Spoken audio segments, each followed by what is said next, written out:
Around 1600 BC, a single Greek island blew itself apart. The blast was one of the largest eruptions the planet has ever recorded, hurling tens of cubic kilometers of rock into the sky. Its dust may have dimmed the sun as far away as China. And it may have struck the fatal blow against Europe's very first great civilization. This is the story of the day the Bronze Age Aegean broke. To understand what was lost, you have to meet the Minoans. On the island of Crete, while most of Europe still lived in scattered villages, they built something extraordinary. Sprawling palaces with hundreds of rooms, grand staircases, light wells, and deep storerooms packed with oil and grain.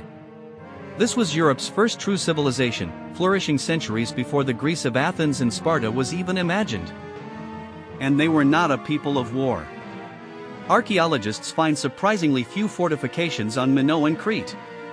What they find instead is art. The palace walls bloomed with frescoes of dolphins, of lilies, of young athletes leaping over the horns of charging bulls. Their craftsmen worked gold, ivory, and bronze with astonishing skill. They were traders and sailors, and for a few bright centuries the eastern Mediterranean was effectively their pond. Minoan ships carried wine, olive oil, and beautiful painted pottery to Egypt, to the Levant, to the islands and the mainland. Trade made them rich, and the open sea kept them safe. Why build walls when the water is your wall?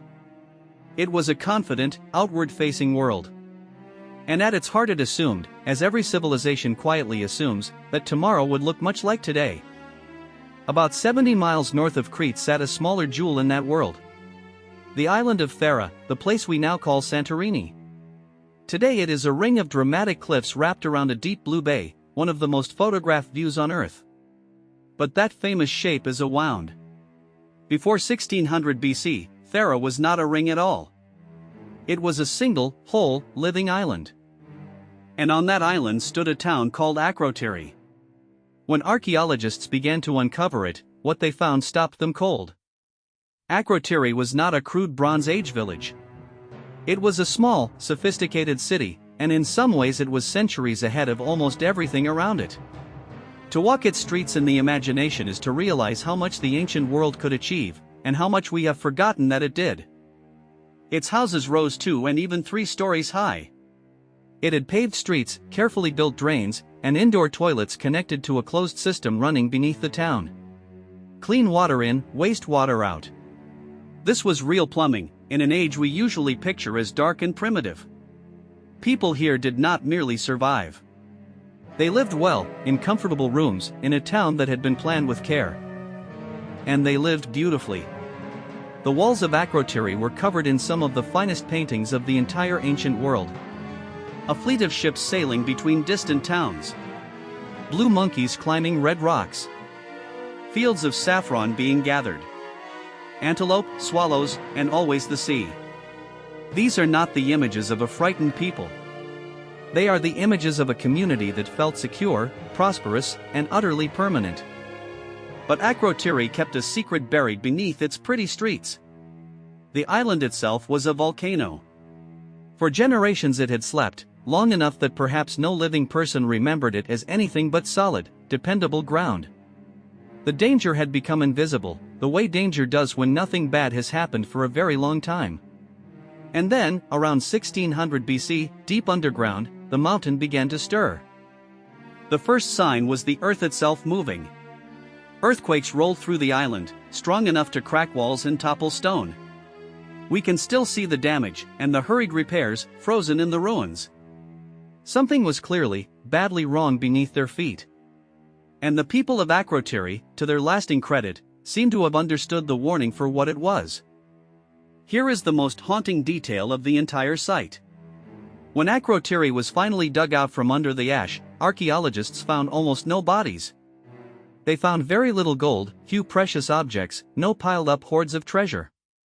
A thriving, wealthy town, and almost no people left inside it. So the obvious question hangs over the ruins. Where did everyone go? The answer seems to be that they left. They read the shaking ground, gathered what they could carry, and fled, almost certainly by sea, before the worst of it arrived. It is a quietly heroic image. An entire population saving itself, and then sailing straight off the edge of the historical record. We do not know where they landed. We do not know what finally became of them. And they were right to run. Because when Thera finally erupted in full, it was a catastrophe on a scale that is genuinely difficult to picture. Volcanologists rate it a Category 7 event, which places it among the most violent eruptions in all of human history. It was far larger than Vesuvius, which buried Pompeii. It was far larger than Mount St. Helens. This was the mountain emptying itself. Tens of cubic kilometers of rock, pumice, and ash were blasted miles into the sky in a towering column laced with lightning. As the magma chamber emptied far below, the heart of the island lost its support and simply collapsed downward into the void, and the sea came roaring in to fill the hole. That collapse is the great flooded caldera that cruise ships drift into today. The beautiful bay is the grave of the mountain. Akrotiri itself disappeared. It was buried under many meters of volcanic ash, sealed away and frozen in place, its streets and staircases and painted walls preserved almost perfectly beneath the weight.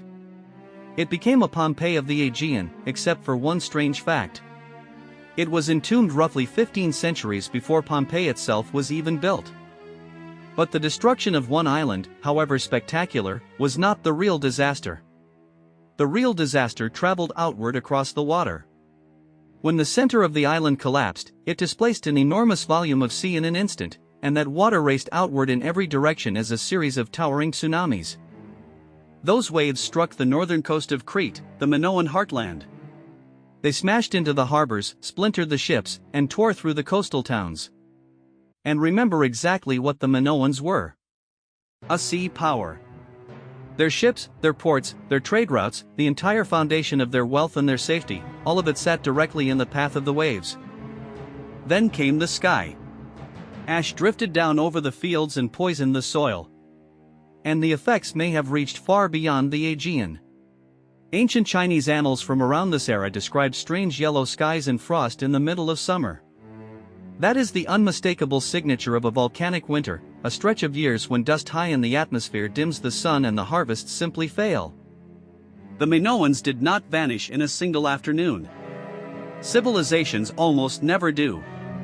But they had been badly wounded, in their fleet, their harbors, their fields, and perhaps in their confidence as well. And within a few generations of the eruption, their great palaces on Crete fell under the control of a very different people. The Mycenaeans, harder and more warlike newcomers from the Greek mainland. The age of the peaceful sea kings was over. The civilization that had painted dolphins on its walls and ruled the Aegean through trade rather than conquest slowly faded out of the world and into legend. For thousands of years afterward, almost no one remembered that the Minoans had ever existed at all. Their cities became hills. Their names were lost. And maybe, in a distorted way, someone did remember. Centuries later, the philosopher Plato described Atlantis, a brilliant island sea power of fabulous wealth that vanished beneath the waves in a single terrible day and night. Many scholars now suspect the legend is a warped, half-forgotten memory of exactly this. Of Thera, and the Minoans, and the day the mountain took it all back. One island. One bad week. 1,000 years of progress thrown into the dark. The earth does not ask permission. It never has.